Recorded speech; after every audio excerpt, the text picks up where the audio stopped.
Nah, kepemimpinan yang ada di jurnal yang kedua itu nantinya dapat diterapkan di negara lain, tentunya dengan adaptasi sesuai dengan karakteristik yang ada di negaranya tersebut.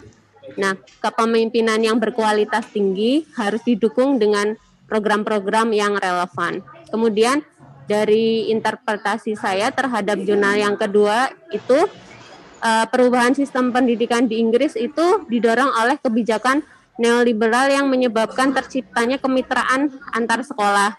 Nah, sistem pendidikan yang berjalan di Inggris itu memiliki beberapa kesamaan tentunya dengan sistem pembelajaran yang ada di negara lain, tapi tidak semuanya, tapi beberapa saja. Nah, dari jurnal yang saya kaji, jurnal lain dari Arum Kintan tahun 2016, pendidikan sekolah dasar dan menengah yang ada di Inggris itu tidak melakukan penilaian di akhir studi.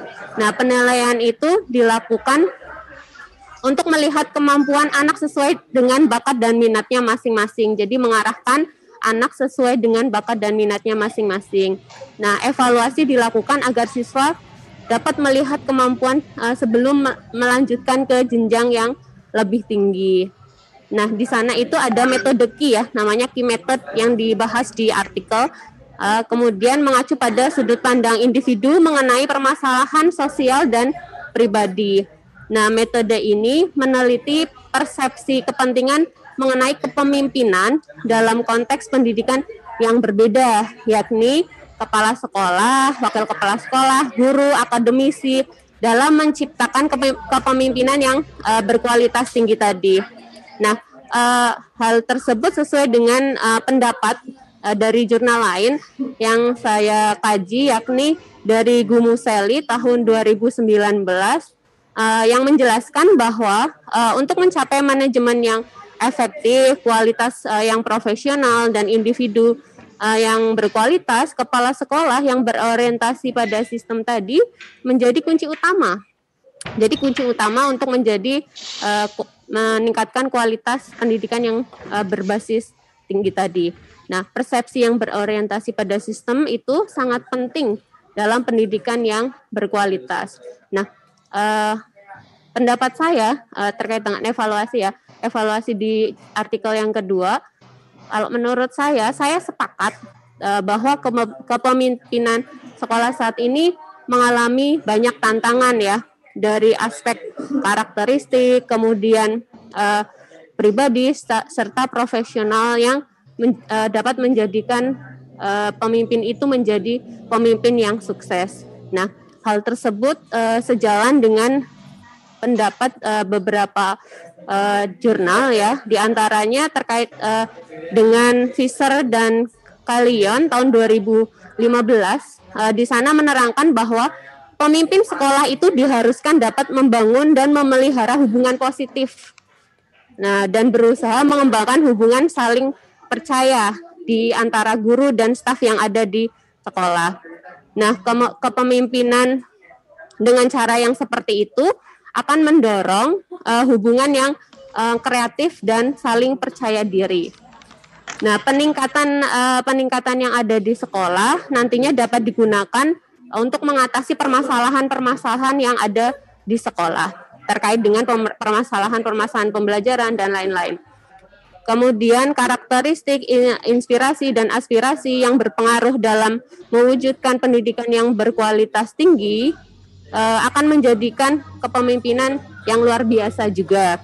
Nah, terkait dengan jurnal lain dari Sudarta tahun 2007 menjelaskan bahwa sifat-sifat kepemimpinan yang harus ada pada kepala sekolah antara lain tegas, demokratis, objektif, ramah, humoris, jujur, disiplin, berpendirian kuat, memiliki motivasi terhadap orang lain atau motivator, menghargai orang lain, adil, dan religius. Kemudian untuk rekomendasinya, karakteristik kepemimpinan yang berkualitas tinggi seharusnya dapat diaplikasikan ya, tidak hanya di negara yang Inggris tadi, tapi juga dapat diterapkan di negara lain tentunya dengan adaptasi dan inovasi yang ada di negara tersebut. Nah, dalam perkembangan pembelajaran dan kepemimpinan di sana kan tadi dijelaskan metode dapat digunakan sebagai alat yang reflektif dengan mengidentifikasi strategi pembelajaran yang tepat agar dapat meningkatkan praktik kepemimpinan yang baik yang ada di sekolah.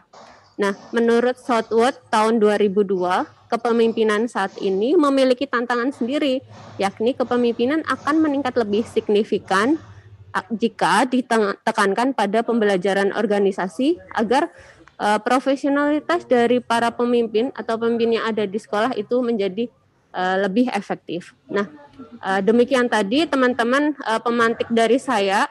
Jika ada teman-teman yang ingin menanggapi ya terkait kepemimpinan yang ada di sekolah, dipersilahkan. Monggo dari Bu Sri Sugiyarti, silahkan.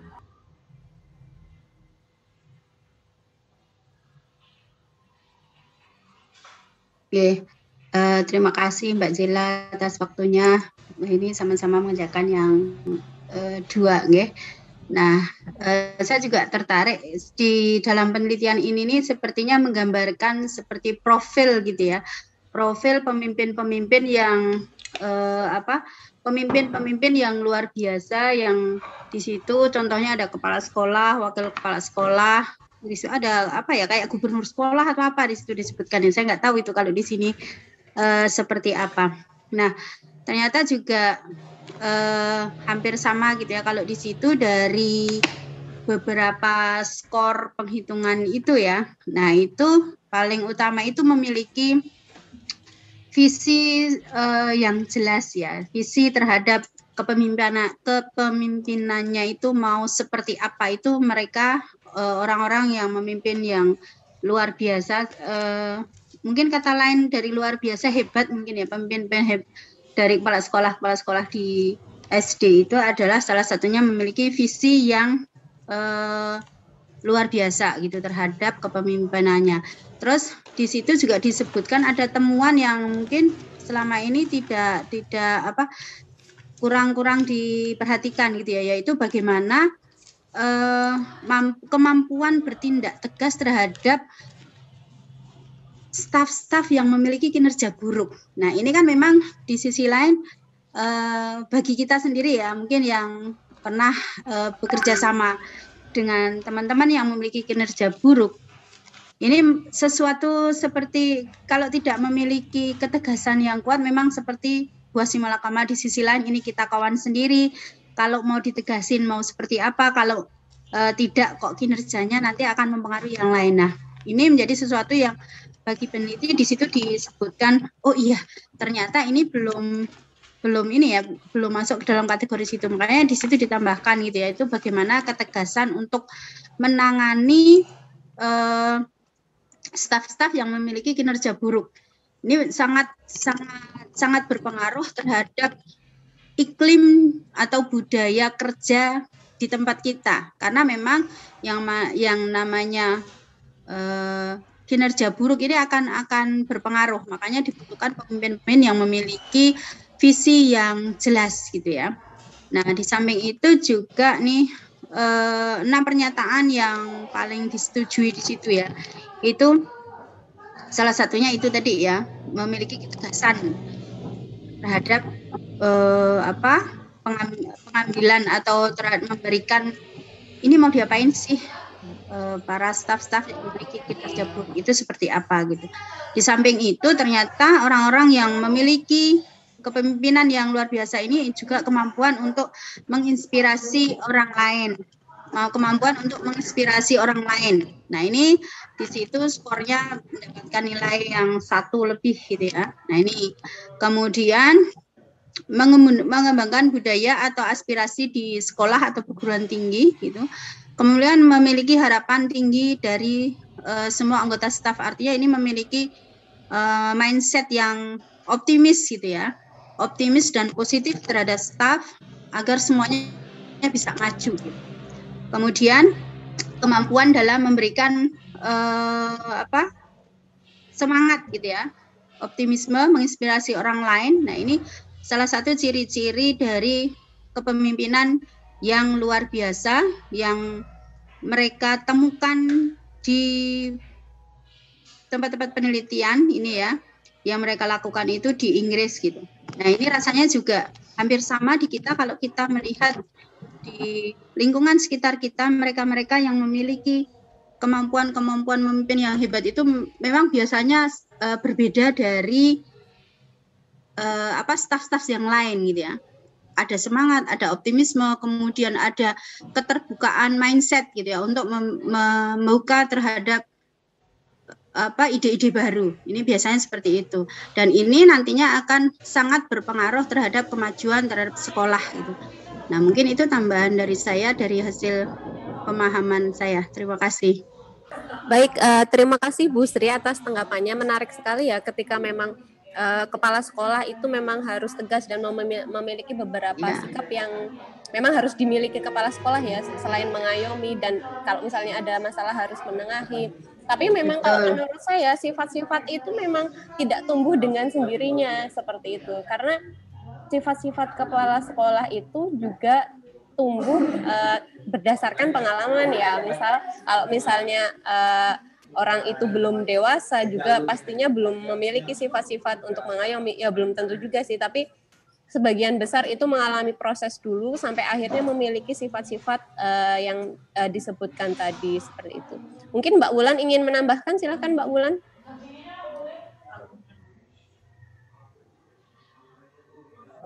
Halo, Mbak Wulan. Oke, kalau Mbak Wulan terlempar, Mbak. Silakan. Listrik. Pesangon. Oke, silakan Mbak Zela nambahin ya. Oh ya, monggo silakan. Sesuai juga dengan saya pernah melakukan penelitian terhadap kebetulan penelitiannya memang bukan tentang kepemimpinan gitu ya, tetapi tentang sekolah-sekolah Muhammadiyah di Bangka Belitung. Ini ada satu yang menarik, sebuah sekolah Muhammadiyah yang awalnya menjadi favorit itu tuh kemudian betul-betul mau ditutup gitu ya. Akhirnya tadi saya melihat betapa pengaruh kepala sekolah ini luar biasa gitu ya. Kemudian muncullah salah satu kader Muhammadiyah yang mampu dari murid itu hanya 5 orang gitu ya. Nah sekarang ini sudah menjadi ratusan, bahkan sekarang mendapatkan bantuan dari Kementerian Pendidikan untuk memiliki kayak gedung kebudayaan seperti itu. Dan ini luar biasa. Ini betapa pengaruh kepemimpinan yang memang betul-betul tegas, terus tadi menginspirasi, itu betul-betul mampu membangkitkan sekolah yang hampir tutup gitu ya. Ini sekolah sudah hampir tutup, bertahun-tahun nggak mendapatkan siswa karena ada kejadian yang membuat kepercayaan terhadap sekolah itu luntur gitu. Nah, dalam waktu tidak lama gitu, ini sekarang menjadi sekolah yang favorit.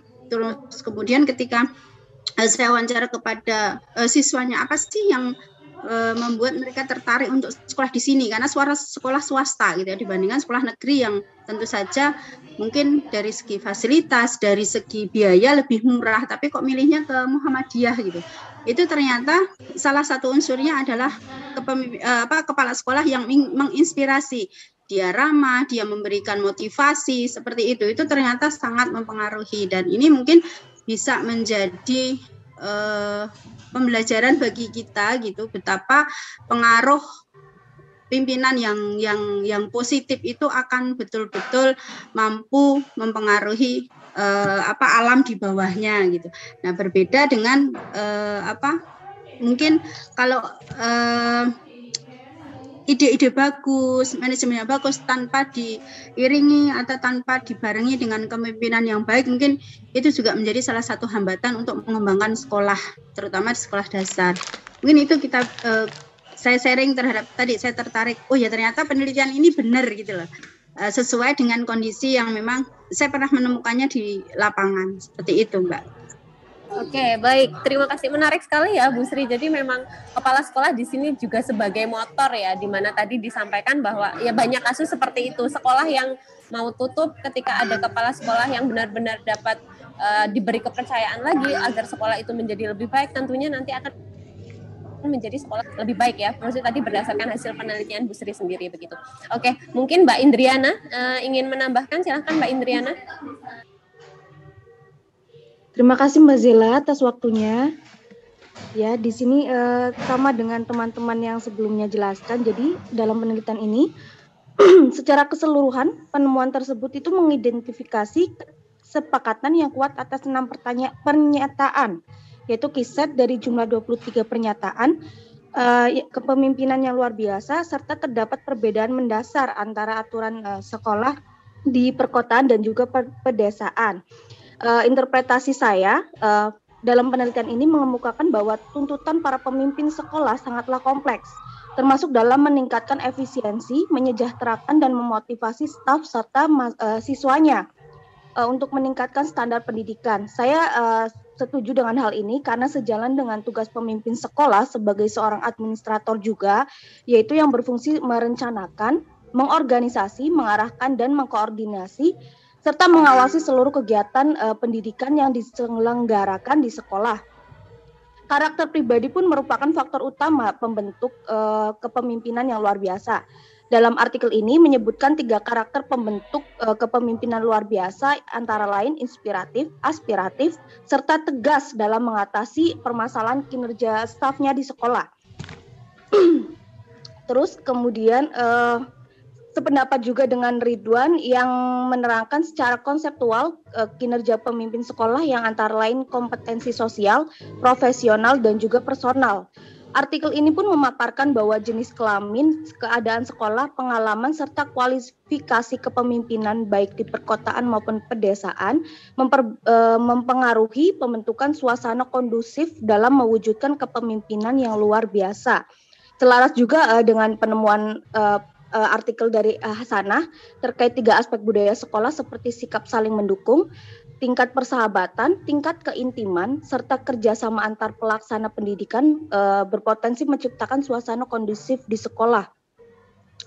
Mungkin segitu dulu Mbak Zela, barangkali ada teman-teman yang ingin menambahkan. Oke, baik. Terima kasih Mbak Indri. Mungkin dari Mas Berio ingin menambahkan. Silakan Mas Berio.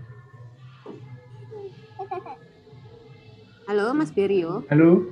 Ya, Mbak Sila, terima kasih atas waktunya. Di sini saya akan membacakan juga ya, terlebih dahulu yang membacakan hasil review saya lebih dahulu.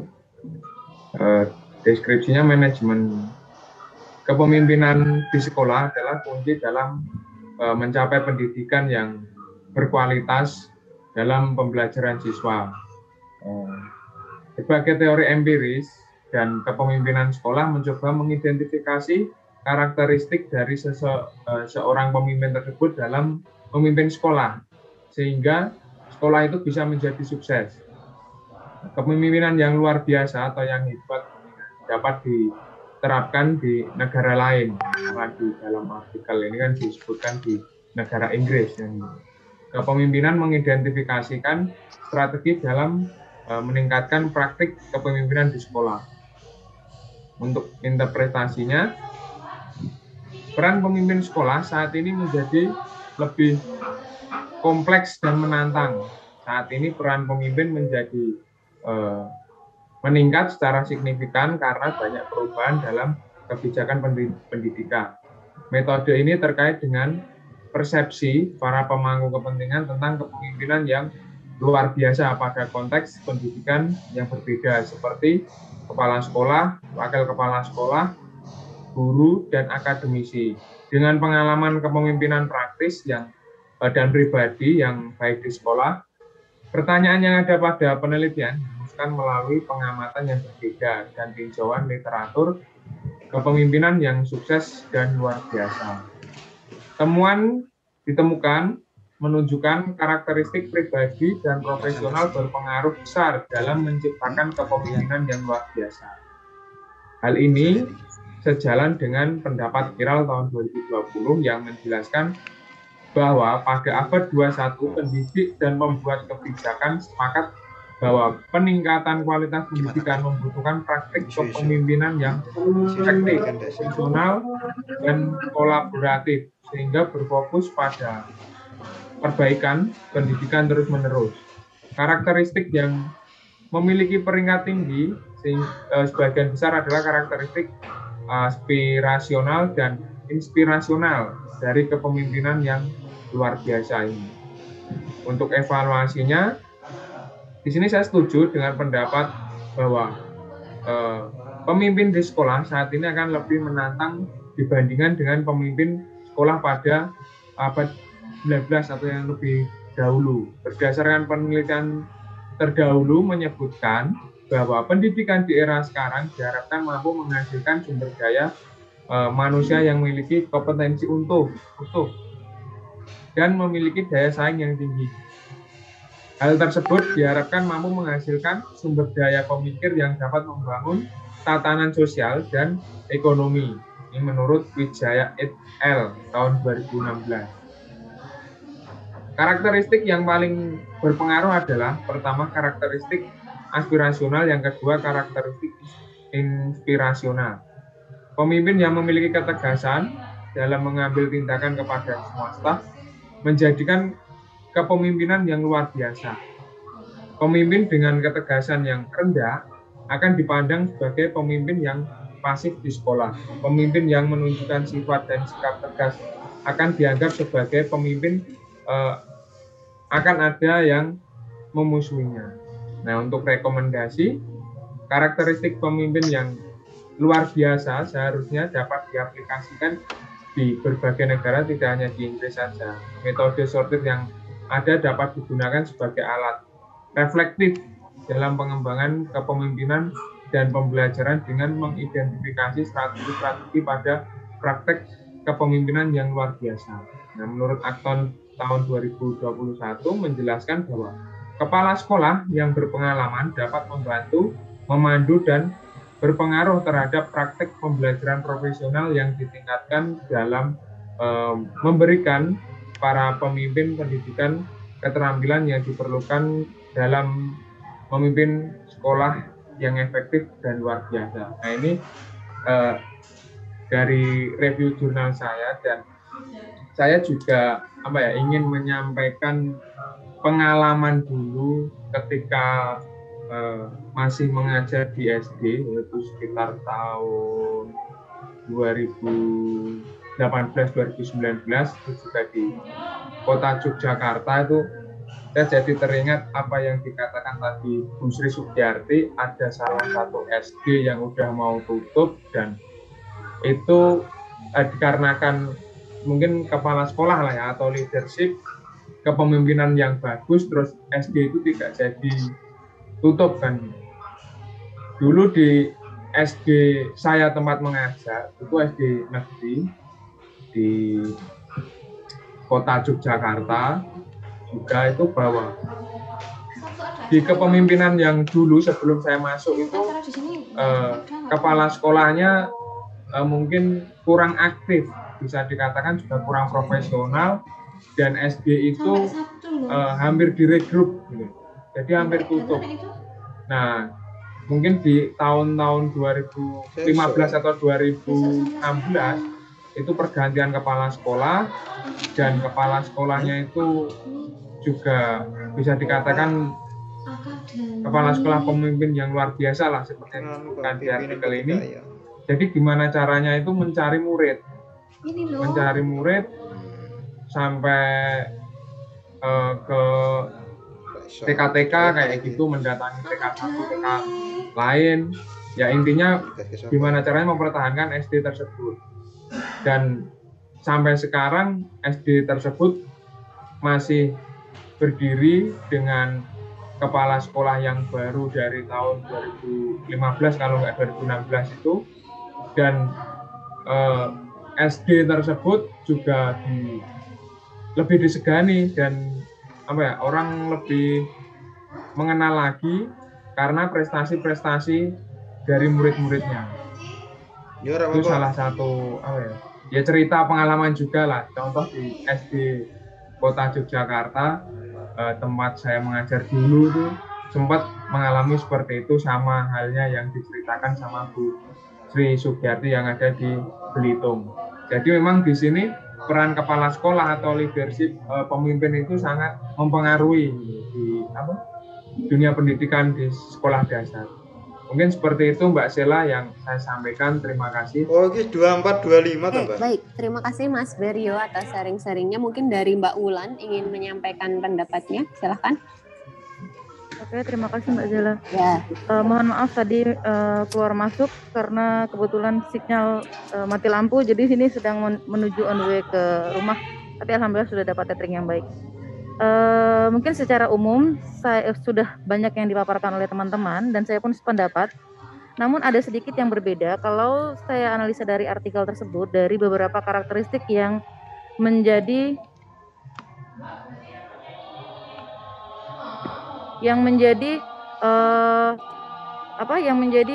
prioritas dalam metode itu. Menurut saya ada beberapa hal yang mungkin kalau jika itu ingin diterapkan di Indonesia ada beberapa hal yang perlu ditambahkan, yaitu mungkin ada perlu penanganan atau seperti identifikasi awal itu tidak hanya melalui itu tapi bisa melalui dengan tes psikologi. Karena kenapa?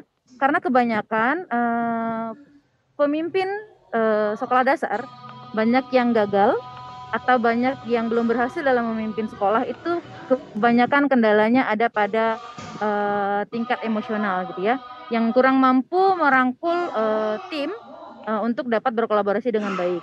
Kemudian selain hal tersebut juga yang perlu ditambahkan adalah keterampilan manajemen keuangan. Ini yang banyak juga nyaris tidak terlalu dipahami oleh seorang pemimpin sekolah. Sedangkan untuk menuju keberhasilan itu tidak erat kaitannya dengan yang namanya anggaran seperti itu. Seperti itu Mbak Zela, kurang lebihnya sama dengan teman-teman yang ada yang tadi sudah mengungkapkan pada yang mengomentari jurnal 2. Mungkin jurnal 2 siapa lagi tadi ya? Mas Rois silahkan. Oke, Mas Rois monggo. Oke, terima kasih Mbak Zela, Mbak Wulan. Secara prinsip hampir sama dengan yang disampaikan oleh teman-teman. Namun saya singkat saja bahwa kepemimpinan luar biasa itu membahas persepsi tentang pemimpin di sekolah dasar yang di artikel yang kita bahas. Kemudian dalam mencapai pendidikan yang berkualitas tinggi, manajemen kepemimpinan yang ada di sekolah merupakan salah satu kuncinya. Kemudian di bagian interpretasi, perubahan sistem pendidikan di Inggris didorong oleh kebijakan neoliberal yang menyebabkan terciptanya kemitraan. Nah ini ada penekanan di kemitraan antar sekolah yang menjadikan tantangan yang kompleks itu bagi kepala sekolah atau pemimpin sekolah begitu. Kemudian kami baca juga di artikel mengungkapkan bahwa kepemimpinan transformasional yang dilakukan oleh kepala sekolah itu adalah kepemimpinan dengan cara yang berwibawa. Dengan cara yang berwibawa, memahami kondisi sekolah, memberikan semangat kepada warga sekolah dalam menjalankan tugas dan tanggung jawabnya, sehingga kepala sekolah mampu memberikan perubahan di lingkungan sekolah. Gitu. Nah kemudian dievaluasi tidak semua saya sampaikan karena hampir sama dengan teman-teman tadi. Pendidikan abad ini memberikan beberapa perbedaan yang signifikan karena menuntut pemimpin memiliki wawasan global dan memiliki kualifikasi profesional dalam menjalankan kepemimpinan yang eksklusif, begitu ya. Kemudian kami juga sependapat dengan hal tersebut. Kemudian untuk rekomendasinya, tantangan mengenai kepemimpinan di sekolah dasar adalah dibutuhkannya kepemimpinan yang memotivasi serta menginspirasi orang lain. Orang lain dalam hal ini adalah staf. Staf itu ya mungkin kalau di sekolah ya guru dan murid gitu. Kemudian ada satu artikel Stosih tahun 2016 menyebutkan dukungan dan arahan dari kepala sekolah itu sangat penting dalam proses pembelajaran yang kolaboratif. Ada kata-kata kolaboratif antara sekolah dengan orang tua. Jadi kalau saya berikan penekanan bahwa pola kepemimpinan yang dilakukan oleh pemimpin sekolah atau kepala sekolah itu memang merupakan hal yang sangat penting yang nanti mendasari bahwa sekolah tersebut akan maju seperti yang disampaikan oleh teman-teman tadi, terutama dengan terbentuknya iklim atau suasana yang saling kolaboratif itu tadi. Begitu Mbak Zela, tambahan dari saya, matur nuwun.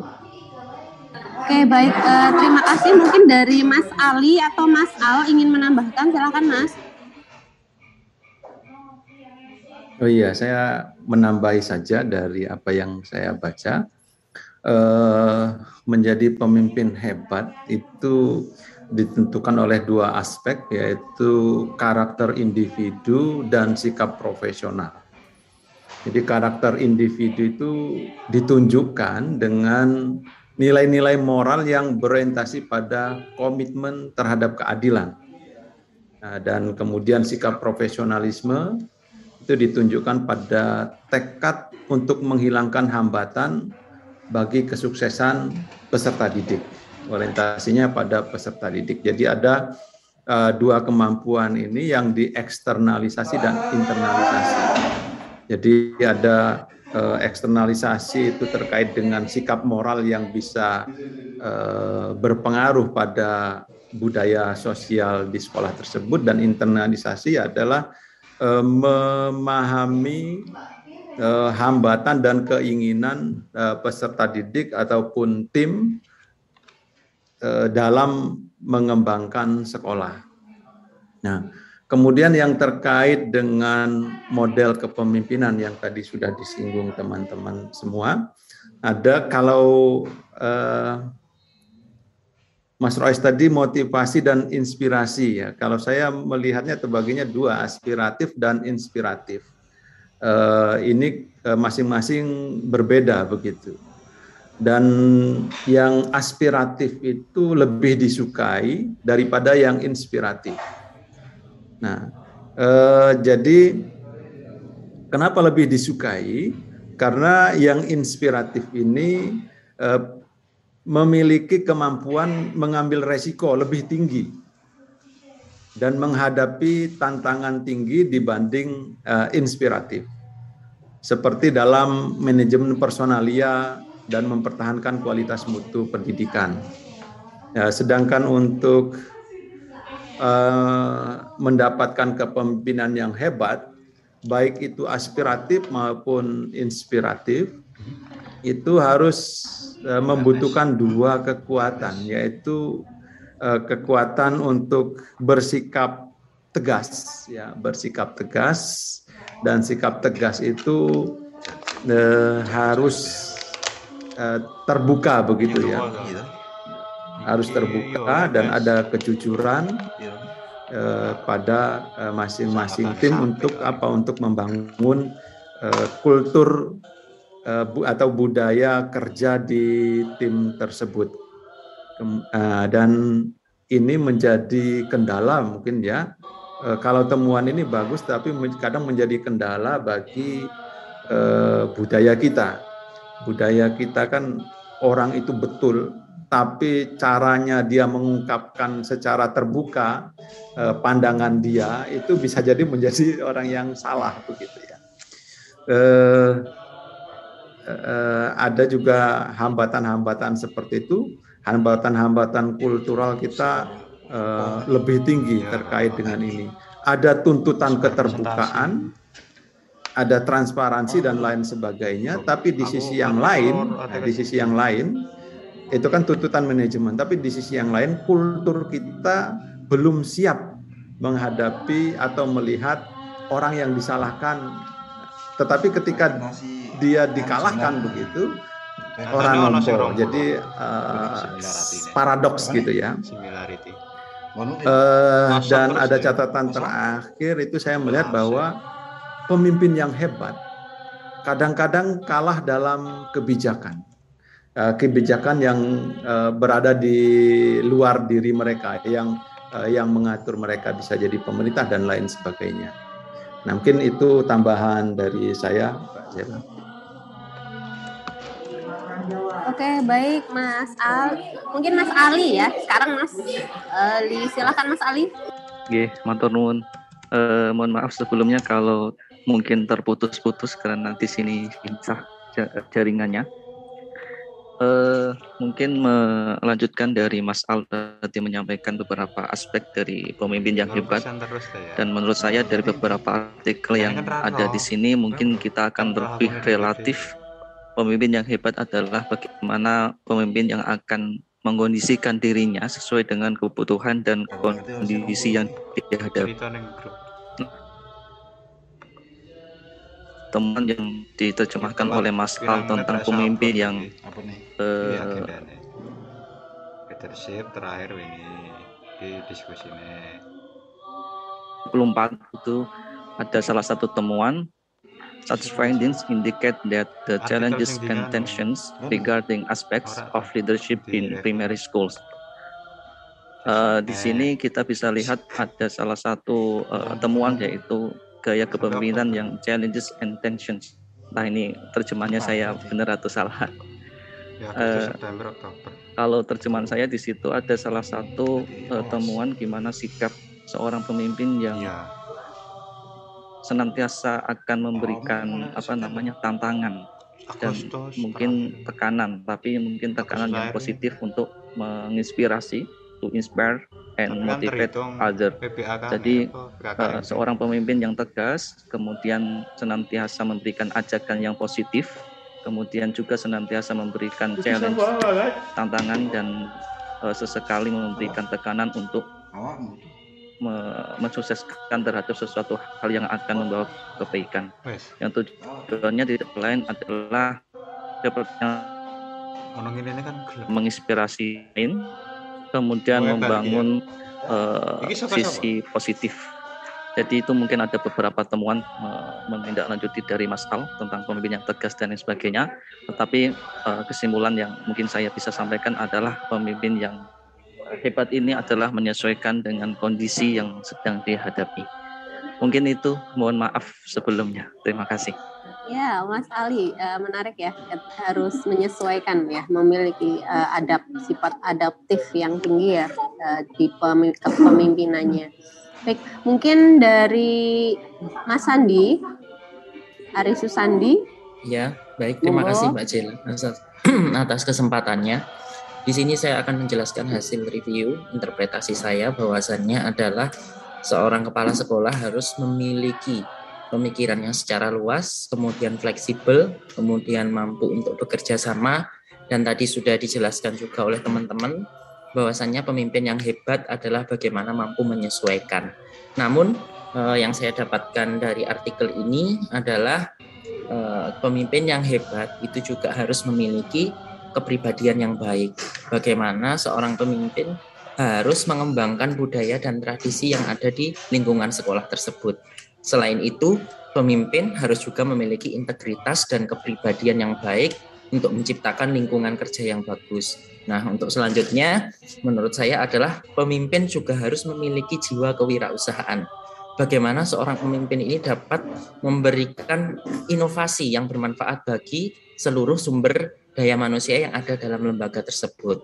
Yang selanjutnya adalah bagaimana seorang pemimpin ini dapat mengendalikan dirinya sendiri dulu, baru pemimpin ini bisa untuk mengendalikan seluruh yang ada dalam pendidikan ataupun lembaga sekolah. Jadi menurut saya adalah pemimpin yang hebat adalah yang utama memiliki kepribadian yang baik, kemudian memiliki jiwa kewirausahaan juga, kemudian memiliki kemampuan dan integritas yang baik untuk mengembangkan sesuai dengan situasi sekolah. Seperti itu, Mbak. Saya juga sepakat dengan pendapat dari teman-teman dan bagaimana seorang pemimpin yang baik dalam artikel ini. Begitu, Mbak. Oke, baik. Terima kasih, Mas Sandi. Mungkin dari Mbak Anik mau menambahkan. Mbak Anik ada?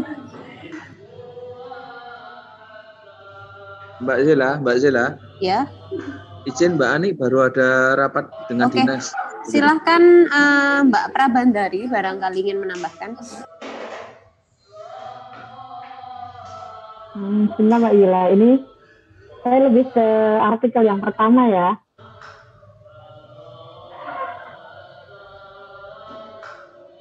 Iya, silakan.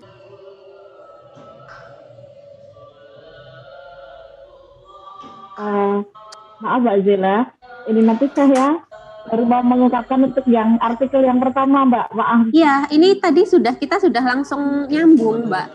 Tadi Mas Adi juga artikel yang pertama, jadi silahkan nyambung. Jadi tidak ada perpisahan antara artikel 1 dan artikel 2, langsung menanggapi saja dari yang sudah disampaikan teman-teman. Di sini menurut artikel dari artikel 2 atau artikel 1 ya. Di sini dalam kepemimpinan, di sini ada kepemimpinan distributif di mana tugas kepemimpinan secara bersama-sama mereka melakukan bersama-sama dan bertanggung jawab ke arah satu tujuan bersama untuk meningkatkan kualitas sekolah. Jadi kepemimpinan di sini, kepemimpinan distributif tidak hanya diambil oleh kepala sekolah, tapi juga di sini peran guru pun atau perangkat sekolah menjadi tonggak untuk melakukan suatu perubahan di dalam pendidikan.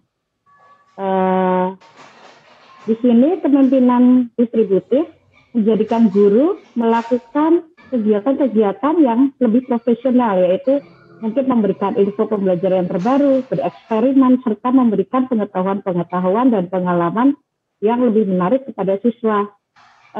Dikatakan sukses dalam kepemimpinan berdistribusi ini jika dapat melakukan perubahan di sini. Yang pertama, pemimpin dalam hal ini kepala sekolah memungkinkan guru untuk mengadopsi peran dari kepemimpinan berdasarkan keahlian dari guru itu.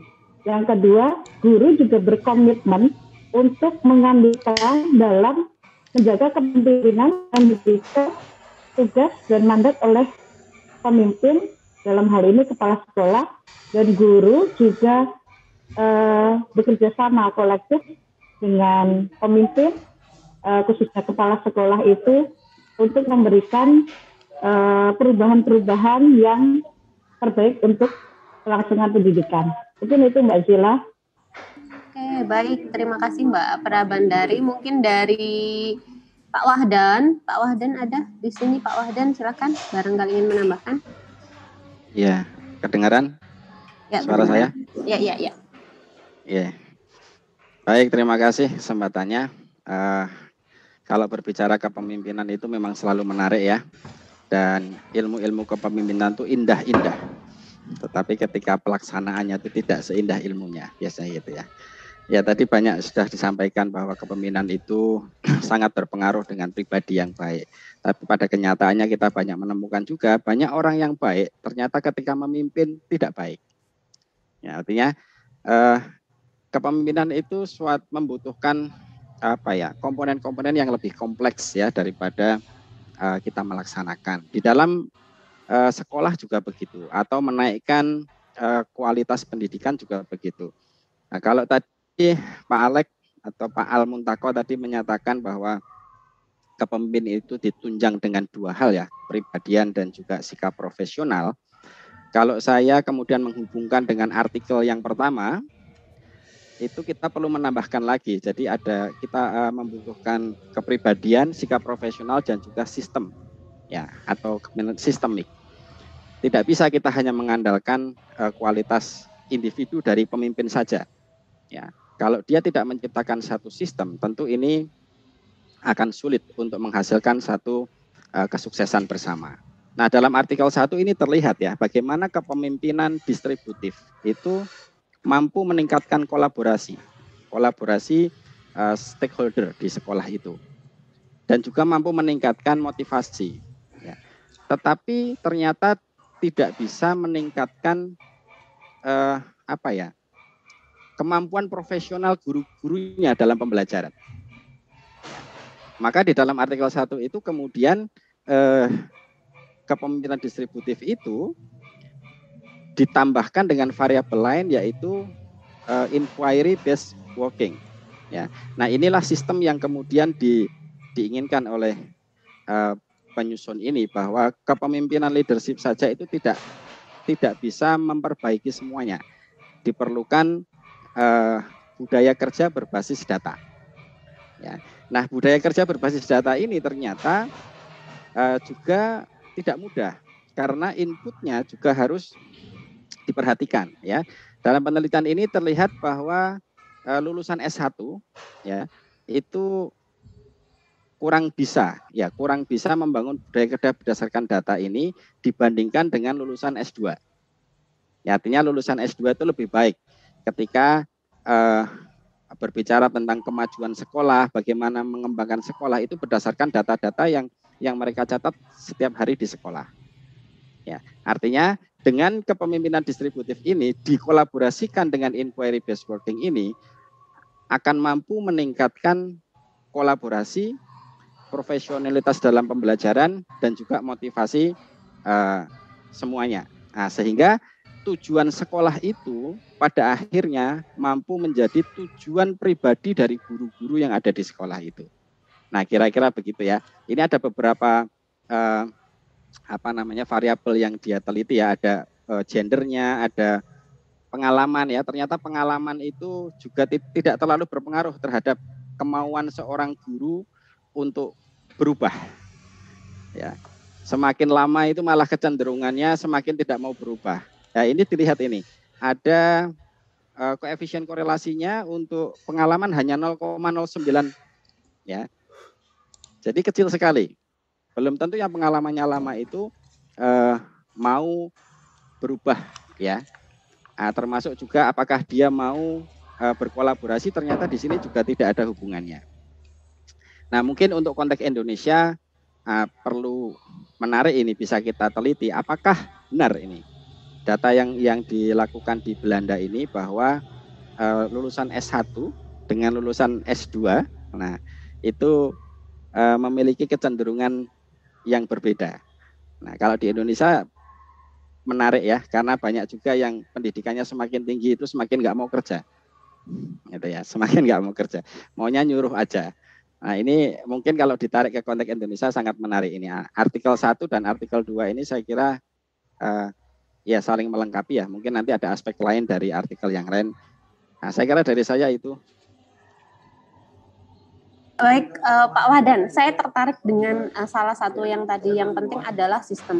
Mungkin Pak Wahdan pernah membaca atau menemukan kasus sistem itu yang seperti apa yang mungkin atau pernah diterapkan. Tadi kan ada 3 komponen ya, yang penting sistemnya itu seperti apa begitu Pak? Ya, sistem itu dalam konteks kepemimpinan itu biasa disebut juga dengan budaya kerja. Ya, menciptakan budaya kerja. Kalau dalam artikel ini kan budaya kerja yang dikembangkan adalah inquiry based working. Ya, jadi ada budaya yang dibangun bersama-sama di dalam satu model kepemimpinan ya atau kepemimpinan yang sedang dijalankan itu untuk kemudian bersama-sama memajukan institusi. Nah, gitu ya. Mungkin kalau di swasta itu bisa terasa. Kalau di negeri saya tidak tahu ya. Karena mungkin di negeri terlalu banyak juklak juknis dari atas. Nah, seperti. Nah, itu mungkin, Mbak. Nah, mungkin saya belum ada gambaran yang pasti tentang sistem yang ada di seperti apa, tapi mungkin ini Pak, seperti apa apakah kepala sekolah itu sebelum menjadi kepala sekolah harus membuat sistem atau nanti mungkin seiring berjalannya waktu atau memang seperti apa Pak? Maksudnya yang selama ini Bapak ketahui.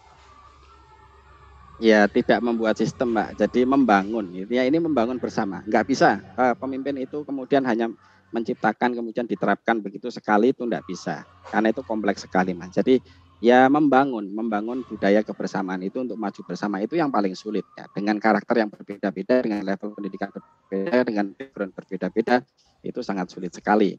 Makanya di awal tadi saya katakan kalau bicara pemimpin itu asik ya, indah gitu. Tapi prakteknya itu yang banyak yang kurang indah. Pak Wahdan, ya, saya nambahin. Tadi terkait dengan ngajak maju bersama, terus apa tadi Pak Wahdan? Saya jadi ingat pesannya Pak Rektor UMS sih, yang siapa saya 2 tahun lalu kami ke sana gitu ya. Sofian Anit.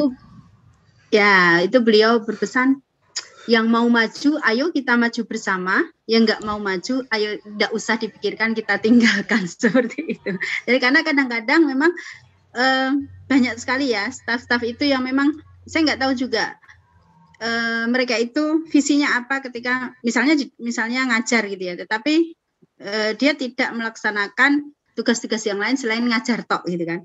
Dan itu sangat susah sekali untuk mengajak gitu. Saya merasakan itu gitu ya, ketika di prodi kemudian atau di LPPM sendiri itu susah sekali untuk memotivasi, membuka mindset mereka untuk ayo loh kita itu harus kayak gini gitu. Itu memang sukses. Jadi akhirnya menerapkan yang tadi pesan Pak Rektor tadi, ayo yang mau maju kita maju bersama, yang nggak mau maju ya sudah kita tinggalkan, sehingga kita tidak buang-buang energi. Itu pesannya. Tapi saya nggak tahu, mungkin kalau membutuhkan pemimpin yang luar biasa sekali ketika memang betul-betul mampu menyatukan seluruh komponen dalam sebuah institusi. Misalnya kalau sekolah ya di sekolah SD itu, kalau di kampus ya kampus gitu ya, yang semuanya bisa maju, karena memang akan sangat sulit sekali. Dan ketika pikiran kita terfokus kepada yang susah untuk berubah ini, ya sudah kayaknya segala ilmu-ilmu kepemimpinan itu memang agak susah gitu loh untuk diterapkan di situ gitu. Itu mungkin pengalaman pesannya. Ya, baik Bu Sri, terima kasih ya atas sharing-sharingnya. Kemudian mungkin dari Mbak Hesti atau Mbak Vera ingin menambahkan, silakan. Saya di jurnal 2 itu karakteristik praktik kepemimpinan yang efektif dan sukses dalam konteks di sekolah dasar bahasa Inggris ya, tapi sudah diadaptasi dalam dunia pendidikan. Terdengar ya suaranya? Ya, terdengar Mbak. Oh ya. Bagaimana pemimpin itu tadi yang dikatakan Pak Al-Muntako, ada faktor ekstern dan intern. Pemimpin itu sudah melekat pada dirinya sendiri. Pada dasarnya leader atau pemimpin, kata lead-nya, lead, loyalty, educate, advice, dan disiplin. Dari loyalty-nya, bagaimana seorang pemimpin loyalitas membangkitkan loyalitasnya kepada gurunya, dan bagaimana memberikan loyalitas yang terbaik untuk guru-gurunya. Terus educate, bagaimana seorang pemimpin mampu mengedukasi rekan-rekan kerjanya, bisa mentransfer ilmu atau berbagi ilmu, bagaimana bisa membuat sekolahan pendidikan di sekolah tersebut menjadi lebih baik. Advice-nya memberikan saran atau nasihat, itu tadi yang Bu Sri Sugiyarti katakan, kalau memang mau maju ya ayo, kalau memang tidak mau diajak ya kita tinggalkan. Dan disiplin, nah seorang pemimpin itulah yang harus memberikan contoh bagaimana sikap disiplinnya, waktu berangkat jam, pemimpin kepala sekolah berangkat jam ketika berangkat atau memang sudah ditentukan. Dan itulah yang perlu ditegakkan, bagaimana mencontohkan kepada guru-guru dan peserta didiknya. Begitu Mbak Bella, terima kasih. Oke, Mbak Vera. Tadi kayaknya Mbak Hesti ya mau menambahkan. Ya, silakan Mbak Hesti. Iya, terima kasih Mbak Zila. Jadi tadi yang untuk artikel yang kedua itu sudah dijelaskan panjang lebar oleh Pak Wahdan. Dan tadi ada feedback pertanyaan dari Mbak Zela. Ini saya mau melengkapi dari sisi itu bahwa memang sebenarnya kalau di artikel yang kedua itu lebih ingin mencari tahu apakah kriteria pemimpin yang sudah bagus-bagus tadi ini kalau misalnya dikolaborasikan dengan hal lain, variabel yang lain, yaitu dengan inquiry based work tadi ya. Nah, itu apakah akan bisa membuat kualitas sekolah menjadi lebih baik lagi? Nah, itu tadi tentang sistem. Nah, sistem yang ditanyakan Mbak Zela mungkin terjawab di variabel yang satunya, itu bahwa sistem yang dibangun itu dengan inquiry based work tadi. Jadi pekerjaan berbasis inquiry. Jadi ketika ada kepala sekolah yang bisa memakai atau menggunakan inquiry based work dengan ciri-ciri 4 elemen ini yang disebutkan di dalam artikel itu, 1, bekerja dengan kebiasaan berpikir penyelidikan, terus kemudian menunjukkan literasi data, menggunakan data di tingkat sekolah untuk meningkatkan kualitas pendidikan, menggunakan data di ruang kelas. Nah, itu mungkin dari situ, dari kebiasaan bekerja dengan menggunakan inquiry base, itu bisa mengajak guru-guru untuk bisa berpikir sistemik. Nah, tentu saja dibarengi dengan kepemimpinan yang mumpuni tadi, seperti yang sudah disebutkan baik dari artikel 1 ataupun artikel 2. Tapi untuk penekanannya di sini ada efek lain yang bisa membuat sekolah menjadi lebih baik yang tersistem tadi. Tapi sistemnya yang di sini yang ditawarkan adalah menggunakan inquiry based work itu. Mungkin dari situ Mbak Zela. Terima kasih. Oke, baik. Terima kasih Mbak Esti. Mungkin itu yang diartikel tadi yang mungkin saya tanya ke Pak Wahdan, mungkin ada praktek baik lain yang mungkin bisa di-sharingkan begitu. Oke, silahkan dari Pak Umar jika ingin menambahkan. Saya, Mbak. Oh, oke, Mas Ibda silahkan. Ya, terima kasih. Saya artikel 1 menambahkan saja. Secara substansi memang kepemimpinan terdistribusi atau distributif itu berdampak kepada beberapa aspek. Tadi sudah disampaikan Pak Wahdan ya, pada kolaborasi, bahkan bukan profesionalisme. Kalau di artikel itu hanya belajar profesional ya, kemudian motivasi dan juga kompetensi guru. Nah, namun diinterpretasi di situ di artikel yang saya tulis atau review yang saya tulis itu memang berdampak kepada beberapa hal ya, atau beberapa aspek yang memang kita perlu evaluasi atau kita perlu interpretasikan. Nah, yang pertama, memang kalau berbicara kepemimpinan itu erat kaitannya dengan keteladanan. Beda dengan manajer. Kalau manajer kan hanya aturan dan sebagainya. Nah, keteladanan ini nanti kalau versi Pak Wahdan tadi kan membentuk sebuah budaya. Nah, budaya ini memang ada yang diciptakan atau ada yang dari yang mapan kemudian dibudayakan atau diterapkan. Nah, tentu di lembaga-lembaga SD ataupun yang lain memiliki budaya masing-masing ya. Kalau di tempat lain yang kami terapkan itu ada budaya nilai, budaya mutu, dan budaya kerja. Nah, 3 budaya ini nanti bisa mempengaruhi aspek stakeholder yang itu bekerja dari kepemimpinan distributif ataupun yang dimaksud dengan kepemimpinan distribusi di artikel ini. Dalam konteks Indonesia, di review itu saya tulis ini sangat cocok untuk diterapkan model di era Merdeka Belajar ini karena ada istilah guru penggerak. Tidak hanya guru penggerak sebenarnya, tapi juga kepala sekolah penggerak. Nah, ini mungkin tidak terlalu banyak diprogramkan ya, atau mungkin saya belum tahu. Mungkin nanti butuh informasi. Intinya distributif atau kepemimpinan distribusi ini bisa menjadi salah satu jiwa seorang kepala dalam mendistribusikan jiwa kepemimpinan di masing-masing guru. Bukan mendistribusikan jabatan ataupun kewenangan yang terkotak-kotak ya, tapi bagaimana menumbuhkan jiwa kepemimpinan, karena kunci dari kepemimpinan itu adalah tanggung jawab dan juga keteladanan.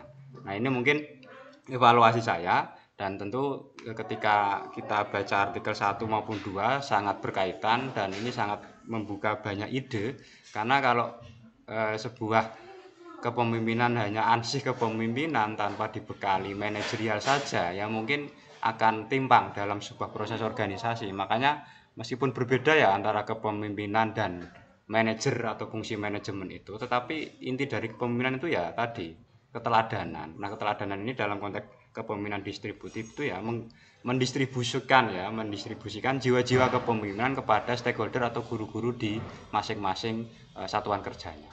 Mungkin itu, dan ini saya kira sangat tepat diterapkan di masa ataupun di program wacana ataupun kebijakan Merdeka Belajar, khususnya di kepala sekolah penggerak ya, yang mampu menggerakkan guru-gurunya, bahkan sampai tukang kebunnya kan gitu ya. Jadi terdistribusinya tidak hanya top manajemen di kepala sekolahnya, tapi semua memiliki tanggung jawab untuk memajukan sekolah. Jadi itu kira-kira tambahan dari saya. Terima kasih.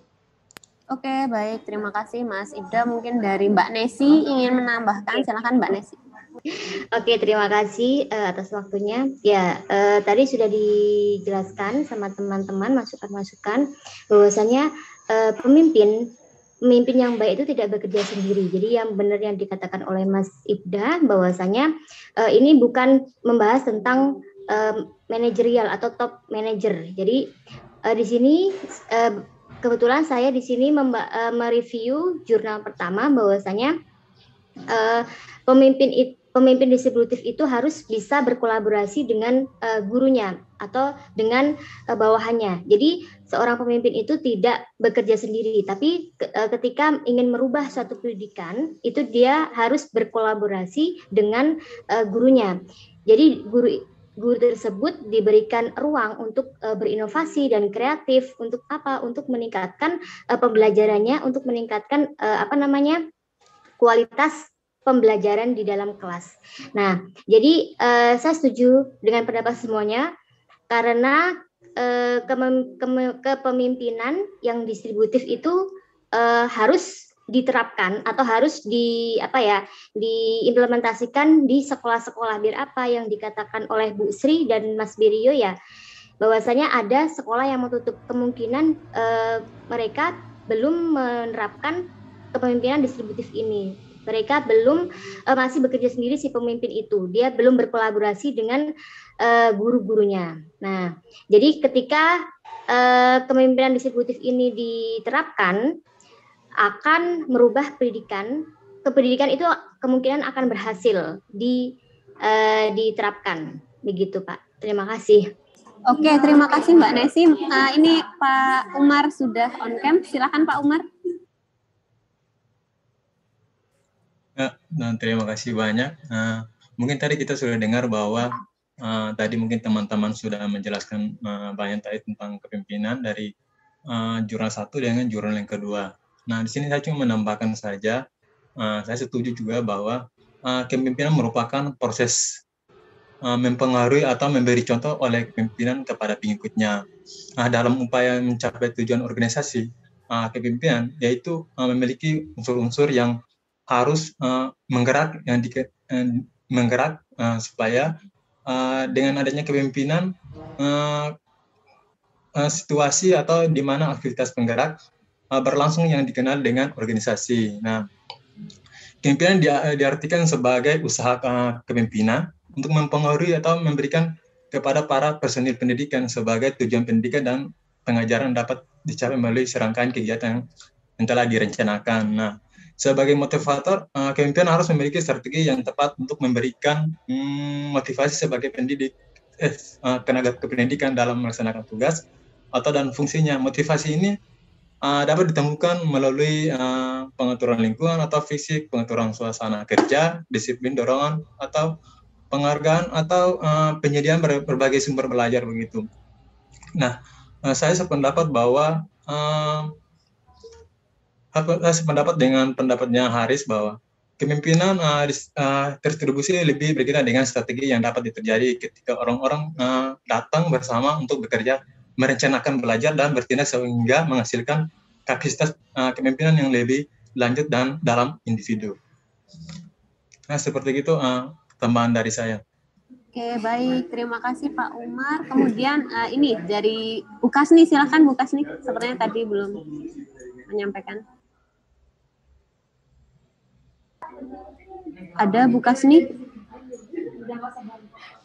Oh, kalau tidak ada ke Mas Abduh, silahkan Mas, silahkan. Ada tapi yang lain dulu aja. Oh iya, ini Mas Abduh. Ayo Mas Abduh, silahkan Mas Abduh.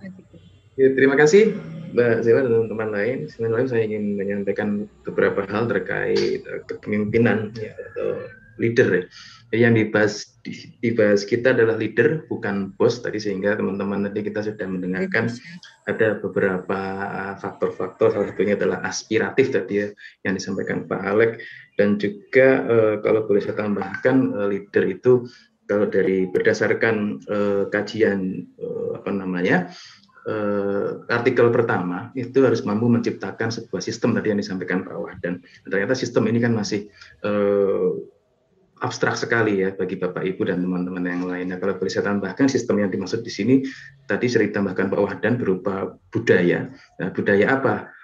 Bisa berupa pola. Pola apa? Pola kegiatan. Kegiatan yang bagaimana? Kegiatan di mana leader itu atau kepala sekolah di sini mampu mendistribusikan kegiatan-kegiatan atau mempolakan kegiatan kepada guru-guru, sehingga guru atau subordinatnya itu diberikan tanggung jawab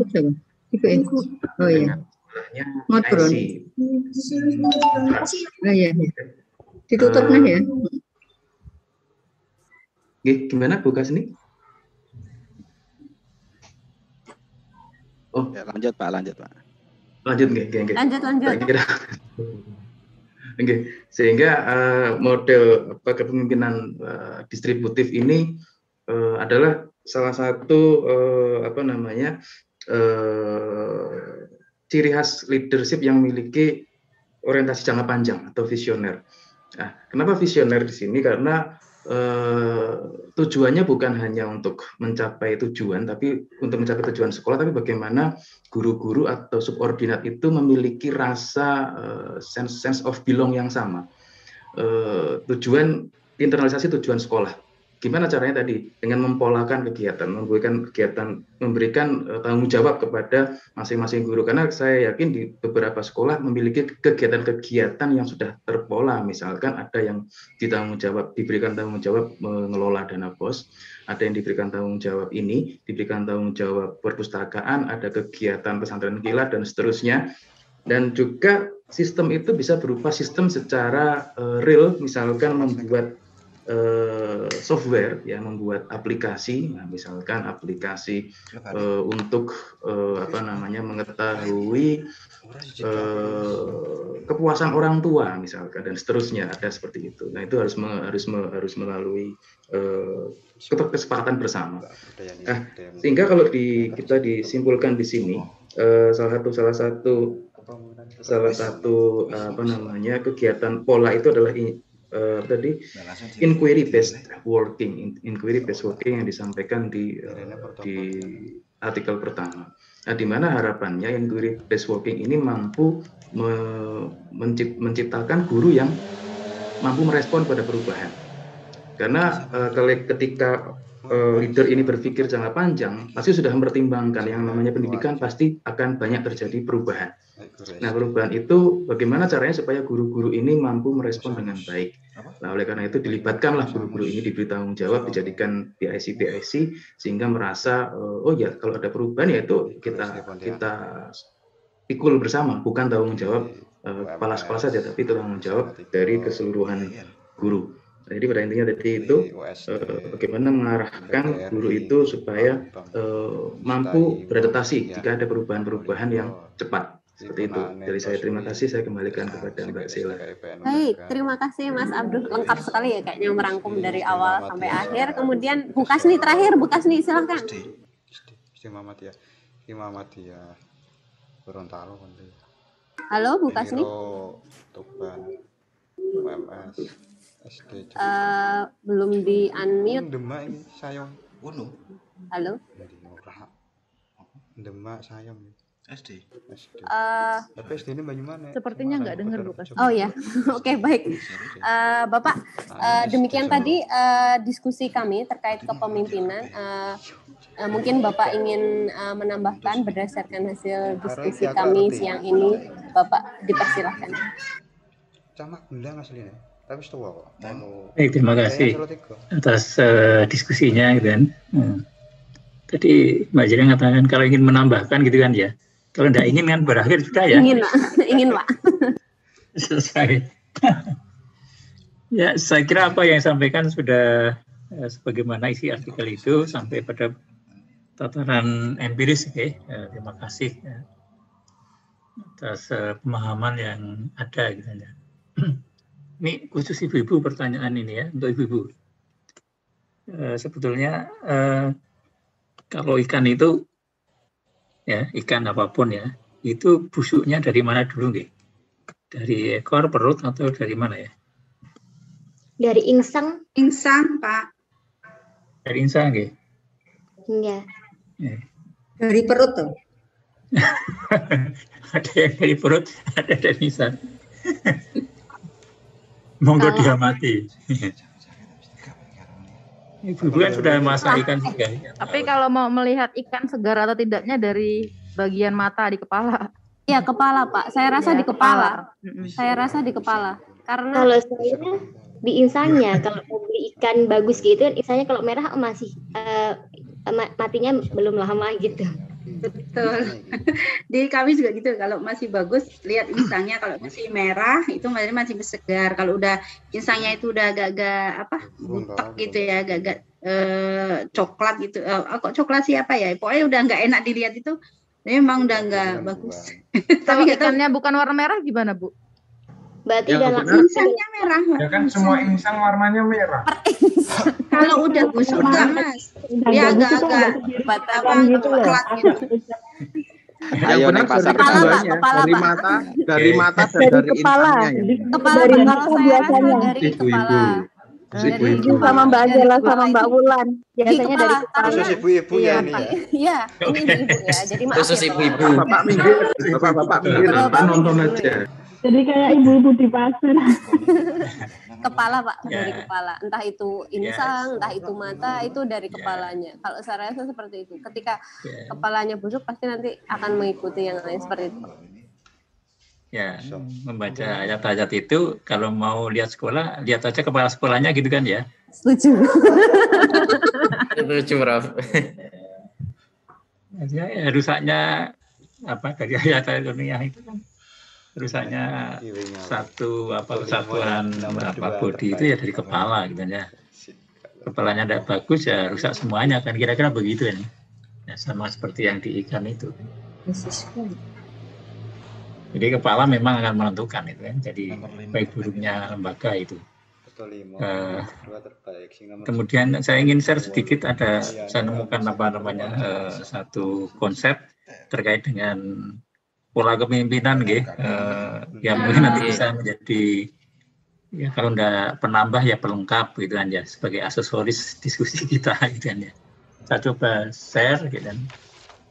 Mudah-mudahan bermanfaat.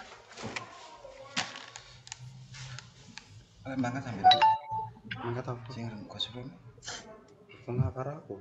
Amah ketika kok ora.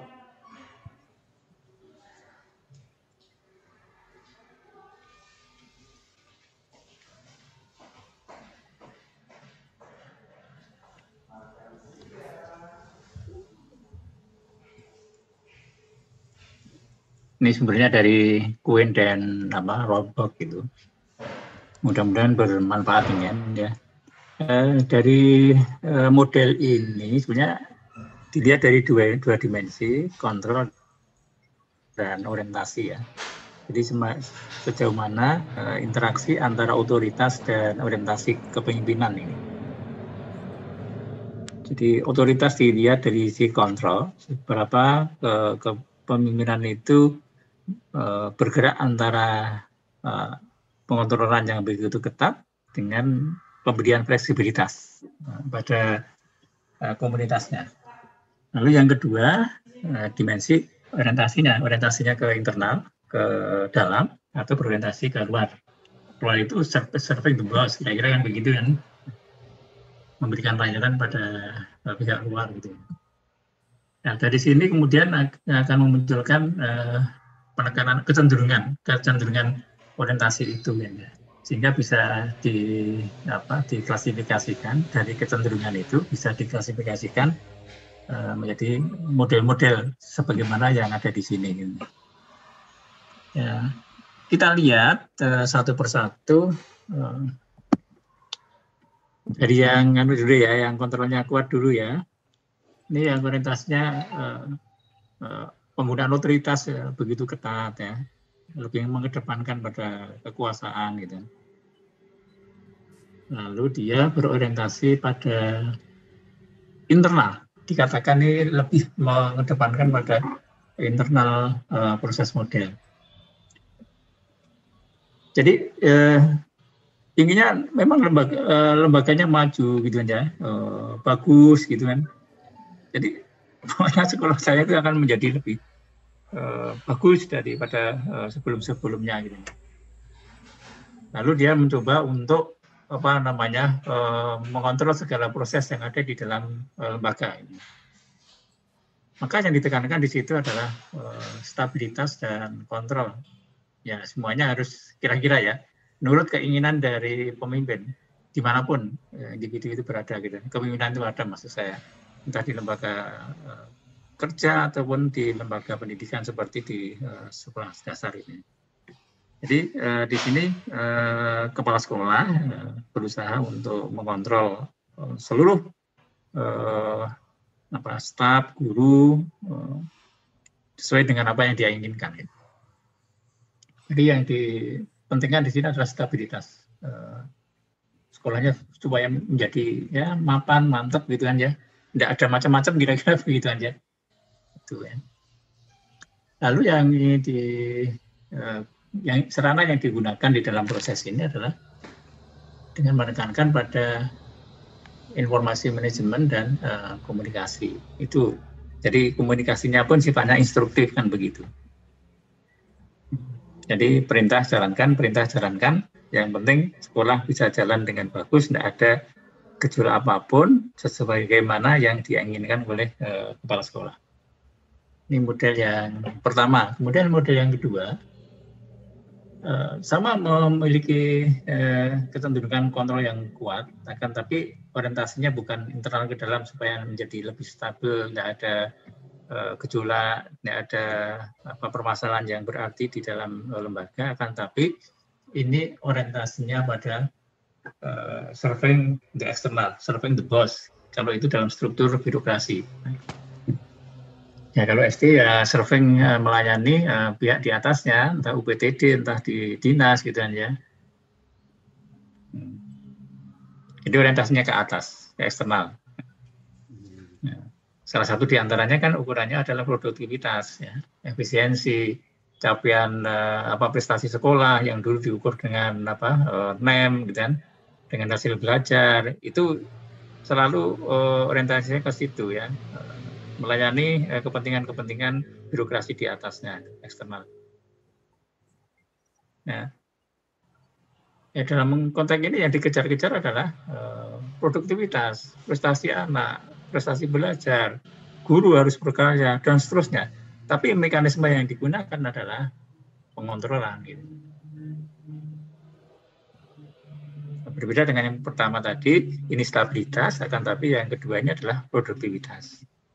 Yang ini biar tidak ada gejolak, tidak ada permasalahan, yang ini adalah hasilnya bagus. Jadi seperti diperam kira-kira begitu orang yang ada di dalamnya. Dan harus nurut, supaya produktivitasnya tinggi. Ya analoginya ya mungkin walaupun tidak sama persis ya, model baterai itu ya, peternakan model baterai yang sekarang dilarang itu kan, atau tidak disarankan itu. Tidak boleh bergerak kemana-mana, yang penting arahnya pada capaian efektivitas sekolah. Gitu. Bukan improvement ya, tapi efektivitas. School effectiveness orientasinya bukan school improvement. Oleh karena itu, upaya yang dilakukan adalah penekanan pada perencanaan, lalu target-target yang jelas dari seluruh upaya yang dilakukan di dalam lembaga itu. Lalu yang berikutnya, nah sekarang kepala sekolahnya sudah agak lebih fleksibel gitu kan, tidak menekankan pada kekuasaan, tapi memberikan ruang bagi staf, bagi anggota untuk berproses gitu aja. Kalau yang di sini ruangnya menjadi sangat terbatas. Tapi kalau yang di atas ini pemberian ruang yang cukup bagi anggota-anggotanya untuk bisa berproses atau melakukan sesuatu. Tujuan yang ingin dicapai di dalam yang eksternal dulu ya. Ini fleksibilitas akan tapi orientasinya ke eksternal. Ya. Eksternal itu bukan pada birokrasi di atasnya di dalam konteks sekolah, ya, akan tapi ke masyarakat ya. Jadi lebih ke arah akuntabilitasnya bukan pada kewajiban-kewajiban birokratik, akan tapi kewajiban-kewajiban sosial kemasyarakatan, akuntabilitas. Sehingga yang diinginkan di sini adalah pertumbuhan, perkembangan gitu ya. Lalu orientasinya pada ini tujuannya untuk bisa mendapatkan resources yang diperlukan di lembaga sekolah gitu kan ya. Jadi akuntabilitas pada publik, pada masyarakat. Ini loh kami sudah bisa memberikan layanan pada anak didik gitu kan ya, bisa berprestasi kan. Lalu dari sini untuk bisa mendukung itu ya, monggo silahkan untuk bisa berkontribusi untuk pengembangan sekolah. Monggo silahkan, gitu kan kira-kira begitu kan. Ya. Nah, dengan cara semacam itu diharapkan resources dari eksternal itu bisa berdatangan ke sekolah gitu ya.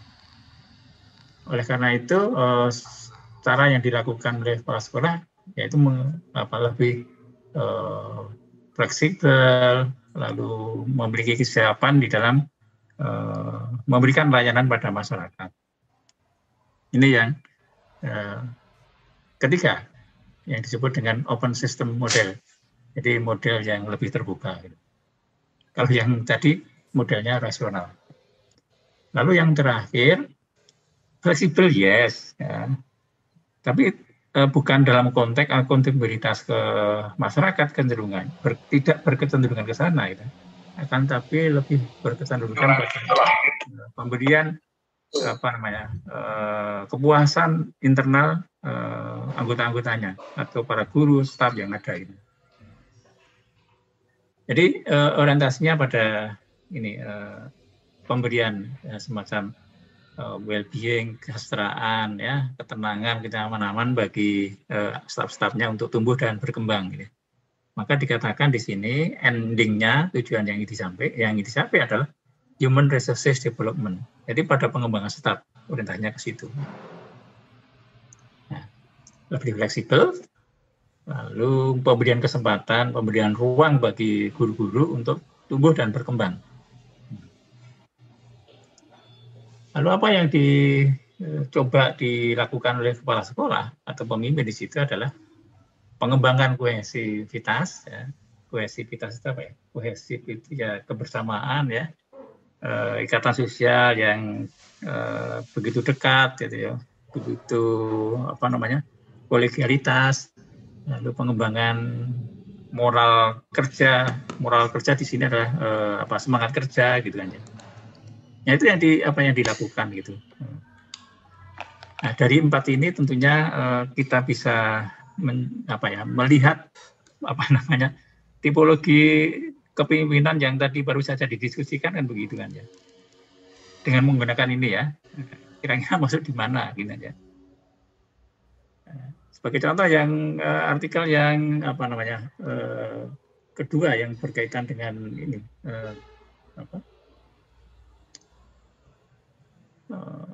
karakteristik pemimpin yang bagus yang seperti apa? Kira-kira kecenderungannya di mana ini?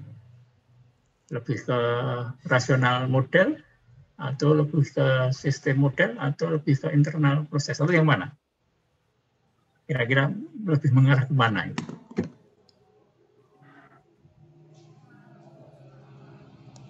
Ke open system model. Lebih ke?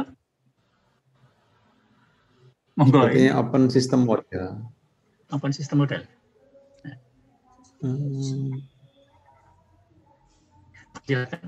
Kecenderungan kan bisa saja kemana saja, kita tinggal lebih kuat, lebih menekankan pada aspek yang mana.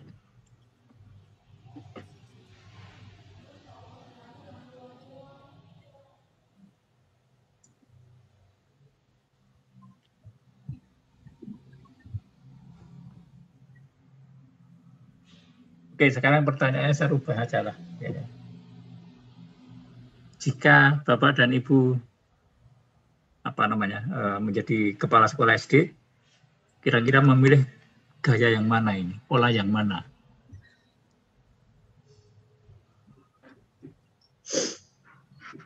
Yang rasional model. Ini Bu Esti milih yang rasional, gitu. Oke. Ada yang lagi, monggo. Saya human relation model, Pak. Enak yang human. Saya human, Pak. Human relation model. Saya human relation model, Pak. Oke. Memanusiakan. Okay. Saya ingin bertanya Bu Esti, kenapa milih yang rasional model, Bu? Jadi gini, kalau yang ada di kepala saya ya Pak, ketika seorang pemimpin itu ketika seseorang memimpin suatu lembaga itu kan pasti dibutuhkan suatu visi misi, ingatan ya Pak. Nah itu terkait dengan planning tadi. Tadi apa sih Pak? Planning. Kemudian ada yang kedua apa namanya, apa Pak tadi, efisiensi, ya. Terus bagaimana bisa bekerja secara efisien. Nah, oh ya, planning, kemudian tujuannya mana, gitu. Jadi ketika agar dalam jalannya dia memimpin itu tidak kehilangan ini Pak, kehilangan track. Saya pernah pengalaman belum menjadi pemimpin, tetapi saya merasakan saya dipimpin orang yang tidak mempunyai planning dan goal setting, dan kemudian itu akan mempengaruhi atmosfer yang ada di sekolah.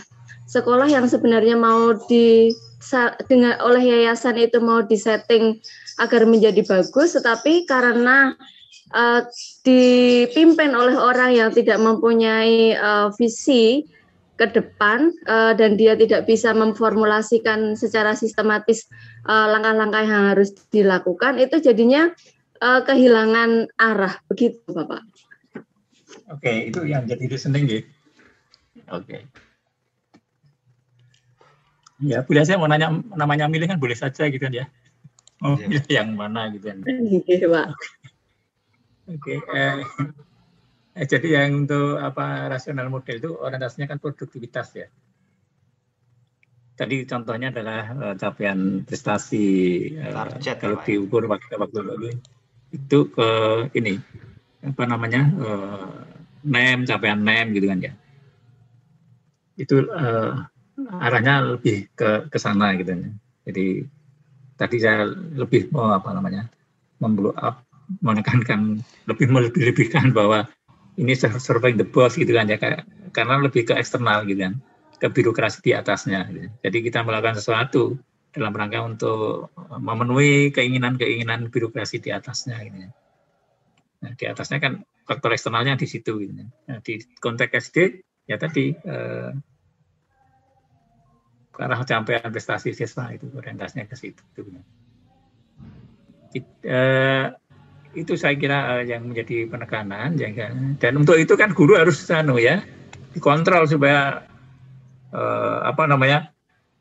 proses belajarnya juga sangat bagus ya, dengan berbagai manajemen yang yang lebih ketat gitu, kira-kira begitu, sehingga ruang atau space bagi guru untuk berkreasi menjadi ya terbatas, kira-kira begitu. Tadi yang human, alasannya apa? Listeningnya. Nah, untuk kohesi, pengetahuan saya kohesi itu kan kohesi kelompok ya, atau kohesi kepemimpinan itu lebih rasa memiliki di peer grupnya, kelompoknya itu tinggi, sehingga kalau dihubungkan dengan kepemimpinan terdistribusi saya kira cocok tadi Pak, karena tingkat jiwa kepemimpinan itu terdistribusiannya sama-sama bertanggung jawab gitu loh, nggak hanya pucuk pimpinannya seperti itu. Jadi ketika ada nyuwun sewu tempat sampah itu berserakan, nah itu tidak nunggu kepala sekolah ngendika, tapi bersama-sama stakeholder itu langsung menindaklanjutinya atau membersihkannya. Kemudian juga aspek moral dan pembangunan sumber daya, itu saya kira tepat untuk diterapkan di kondisi yang saya amati. Tapi mungkin di tempat lain mungkin bisa juga tidak tepat Pak. Mungkin bisa campuran Pak dari 4 tadi. Saya kira juga menyesuaikan local wisdom dari lembaganya sih Pak. Matur suwun. Oke, makasih. Jadi tipologi ini bukan suatu yang diskrit ya, hanya berkecenderungan lebih menekankan pada aspek yang mana. Tidak berarti Pak, bahwa dalam bertanya Pak. boleh bagaimana jika ada seorang pemimpin yang mempunyai keempat kecenderungan tadi Pak? Misalnya saya ditunjuk menjadi seorang kepala dan saya memilih untuk berada di tengah, mengambil seluruh kecenderungan itu. Gimana ya kira-kira ya? Jos itu Pak. Ini sempurna. Kamil. Manusia paripurna gitu ya. Iya, sempurna. Paripurna.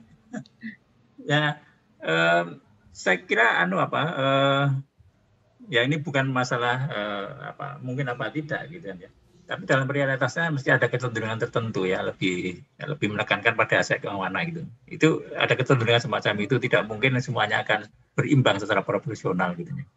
Karena di samping keberadaan diri individu pemimpin atau kepala sekolah itu sendiri ada faktor-faktor eksternal yang mempengaruhi. Ya kadang-kadang kita tidak bisa lepas, apalagi kalau itu di sekolah negeri misalnya saja. Itu kan ruang dari kepala sekolah menjadi sangat terbatas gitu. Sehingga kalau merujuk pada konsep kepemimpinan yang lain, di beberapa jurnal disampaikan bahwa hampir mayoritas sekitar ya 60-80% kepemimpinan yang dilakukan itu lebih ke arah administratif, birokratik. Ya, leadernya menjadi sangat terbatas. Maka disarankan untuk peningkatan atau pengembangan ya pada pengembangan sekolah itu orientasinya bukan pada manajerial akan tapi pada kepemimpinan instruksional itu. Nah, instruksional itu lebih ke arah internal bukan eksternal. Jadi seperti di dalam bukunya Wulan yang mensintesakan hasil-hasil penelitian terkait dengan kepemimpinan ini ya, itu hampir semua penelitian menemukan itu bahwa ya, sekitar 60-80% itu waktu yang digunakan kepala sekolah itu lebih ke arah surveying birokrasi di atasnya, lebih ke arah pekerjaan-pekerjaan administratif birokratik. Sehingga yang untuk pengembangan di internal itu menjadi sangat terbatas gitu. Sehingga kalau Bu Esti mampu. Waktu masih 5 menit, silahkan diselesaikan. Yang sudah selesai silahkan dikoreksi. Langsung aktivitas dengan para Pak Gito boleh bertanya? Tanya Pak. Ngelek, Pak Gito ngelek. Rois mic-nya on. Halo. Terputus ini ya? Kepemimpinan itu bagus dibicarakan, tapi dilaksanakan juga agak sulit ya. Artinya implementasinya memang pernik-perniknya banyak gitu kan. Ya tadi yang mau menyampaikan pertanyaan sinten nggih? Saya Pak. Bu Kasni Pak. Monggo. Nggih. Bu Guru nggih? Nggih Pak. Monggo ini pengalaman empirik ini. Terima kasih atas waktunya Bapak. Selama berkecimpung di dalam dunia pendidikan, saya pribadi sudah mengalami banyak jenis kepemimpinan. Yang ingin saya tanyakan adalah ketika kita menemui gaya kepemimpinan laissez-faire itu loh Pak, itu apakah cocok ditempatkan di SD? Padahal saya menemuinya begitu. Lalu bagaimana saya harus bersikap menanggapi dengan gaya kepemimpinan seperti itu Bapak? Mohon masukannya Bapak. Ini dari teman-teman lain sebelum saya menyampaikan. Ini kan sifatnya personal ya, gimana cara mensikapi pemimpin yang luweh-luweh gitu aja. Kan untuk pengembangan sekolah. Ya luweh-luweh. Laissez-faire itu kan lebih klasifikasi lain juga kan ya. Itu kan lebih luweh-luweh, monggo lah terserah gitu kan ya. Monggo yang ada pemikiran ide saran pada Bu Tasmi, monggo.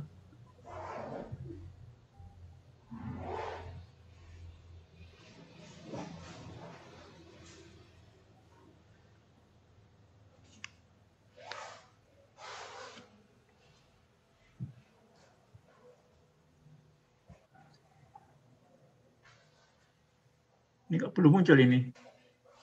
Saran-saran untuk Bu Kasni ini gimana ya?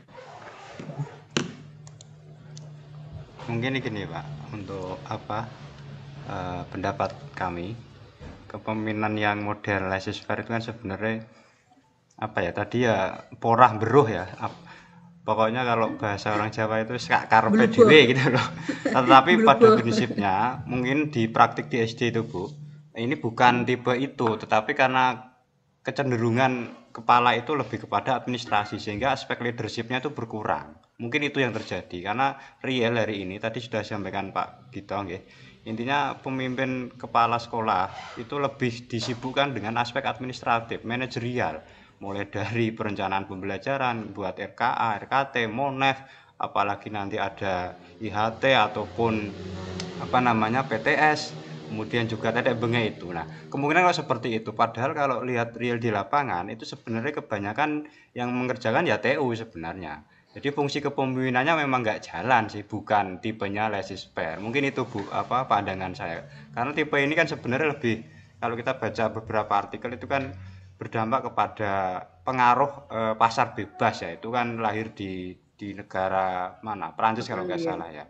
Jadi saya kira aspeknya lebih ke situ. Tapi kalau di SD seperti itu ya saya kira nggak bisa jalan. Mungkin karena kesibukannya menata administrasi, memenuhi akreditasi misalnya, atau mau ada penilaian kepala misalnya, sehingga aspek kepemimpinannya itu tidak terdistribusi tadi, tidak tersampaikan ataupun tidak terlaksana dengan baik. Ya ini mungkin ketimpangan di SD real ya Pak. Saya sekalian merespon ini. Kebetulan istri saya sedang diklat calon kepala. Saya lihat materi yang disampaikan itu kebanyakan juga aspek manajerial ya. Jadi aspek materi kepemimpinannya pun hanya satu waktu kayaknya. Yang lainnya ya tadi perencanaan sampai monef. Nah ini intinya pertanyaan saya lagi, sebenarnya jiwa kepemimpinan itu dibentuk atau memang tumbuh atau memang campuran. Nah mungkin ini bisa menjembatani pertanyaan Bu Kasni tadi yang soal laissez-faire yang memang ada pembiaran ya, atau biarlah terbentuk sendirinya seperti itu. Mungkin gitu Pak, matur suwun. Oke, matur nuwun, terima kasih nih Pak Hamidullah ya atas komentarnya. Sebenarnya apa yang disampaikan di terakhir itu sudah saya bisa membaca ada alternatif pemikiran yang dimiliki oleh Pak Hamidullah gitu, hanya belum tersampaikan aja gitu kan ya. Ada jawabannya gimana sebaiknya, apakah memang pemimpin itu lahir, artinya kalau kita mengikuti dari teori kepemimpinan yang berdasarkan pada sifat, yaitu memang dibawa sejak lahir gitu ya, atau memang itu terbentuk atau bukan terbentuk ya, berkembang seiring dengan perjalanan praksis di lapangan gitu ya. Dalam konteks itu memang tidak ada kan yang namanya pendidikan pemimpin untuk di bidang pendidikan kan tidak ada. Namanya kepala sekolah itu kan tugas tambahan, ya. Iya. Tugasnya manajerial. Jadi untuk bisa menjadi itu harus bergelut dari bawah, gitu kan. Jadi pemimpin yang bagus memang itu harus experiences, gitu kan. Karena dia akan bisa menangkap berbagai pernik-pernik kehidupan, bisa menghayati ya realitas itu, gitu ya. Saya kira dari kasus-kasus yang ada di lapangan itu memang berkembang seiring dengan perjalanan seseorang ya, terlibat secara lebih intens di dalam atau bergelut secara intens di dalam praksis pendidikan itu. Itu yang membedakan nanti di situ gitu ya. Oleh karena itu yang ini terkait dengan artikel yang kedua kalau tidak salah ya, terkait apa yang disampaikan Bu Kasni itu, antara inspirasi dan aspirasi gitu. Mana yang lebih berkontribusi gitu ya. Di konteks masyarakat di tempat penelitian, inspirasi itu menjadi lebih tinggi skornya daripada aspirasi. Aspirasi lebih tinggi daripada inspirasi.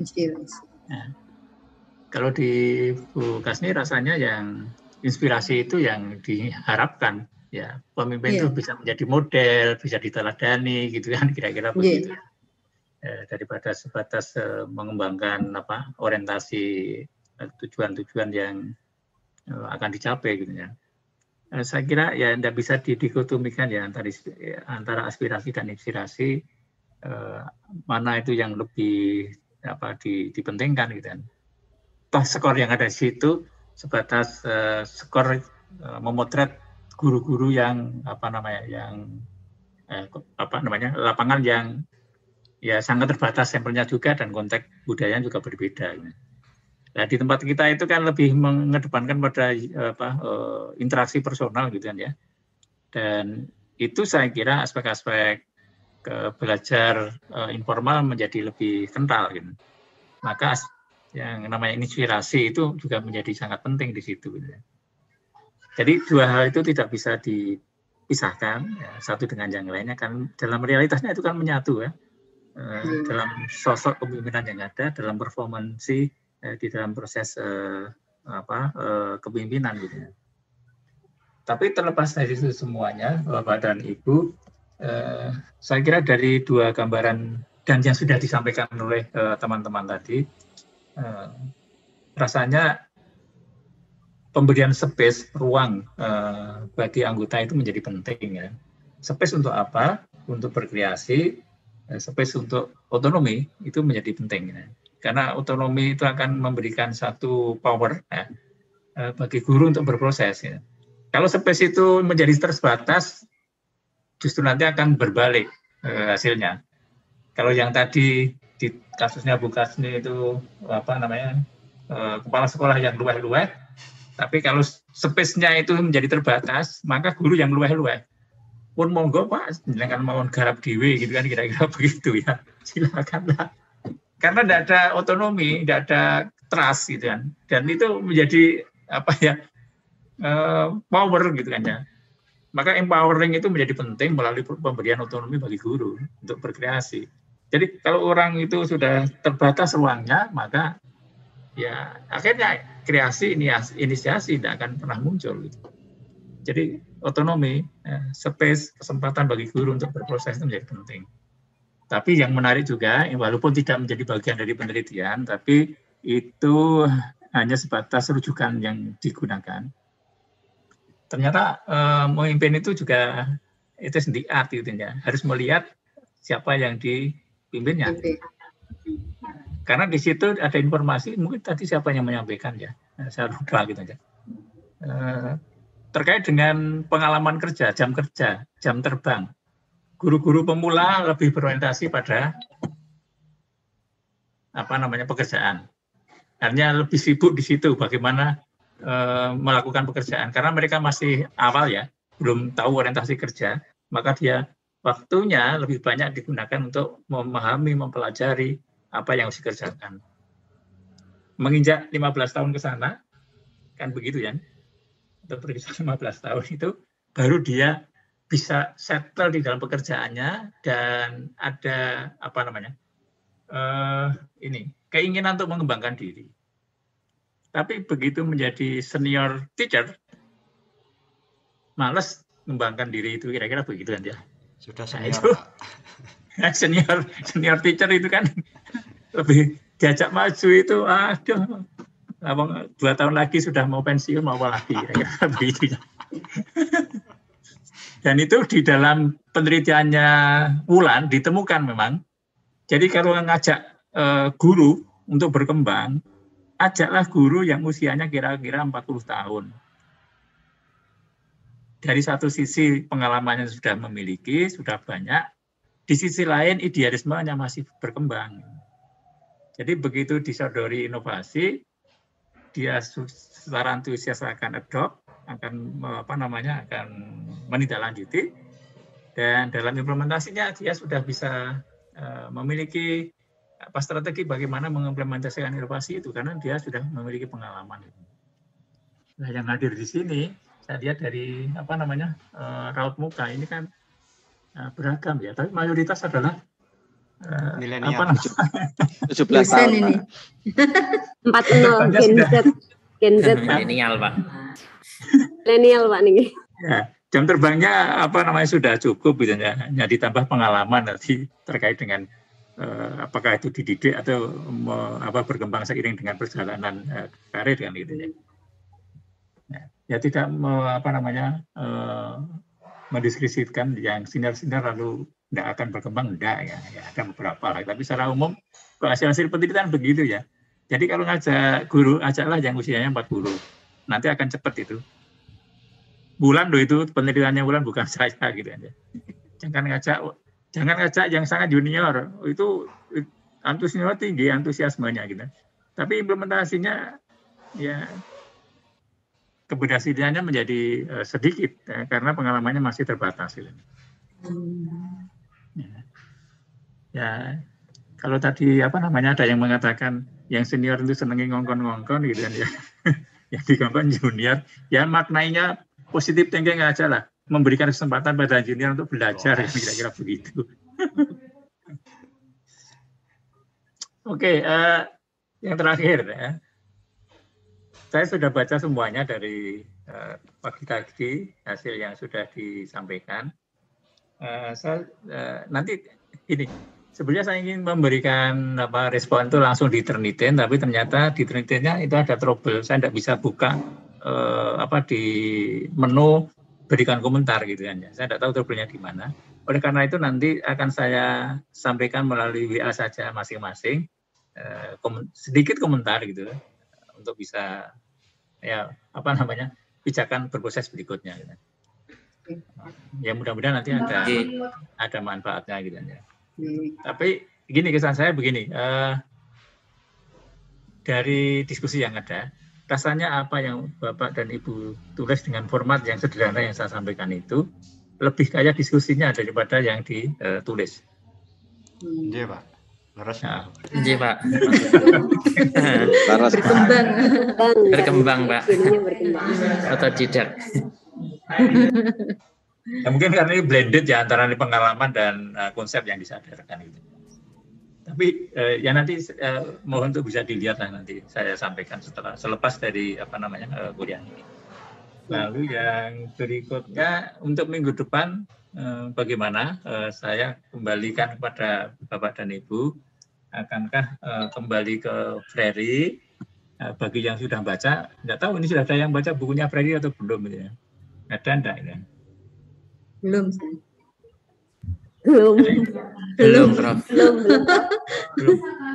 Itu bahasa Indonesia terjemahan gitu kan ya. Tapi kalau kepengen membedah itu ya bagus gitu ya.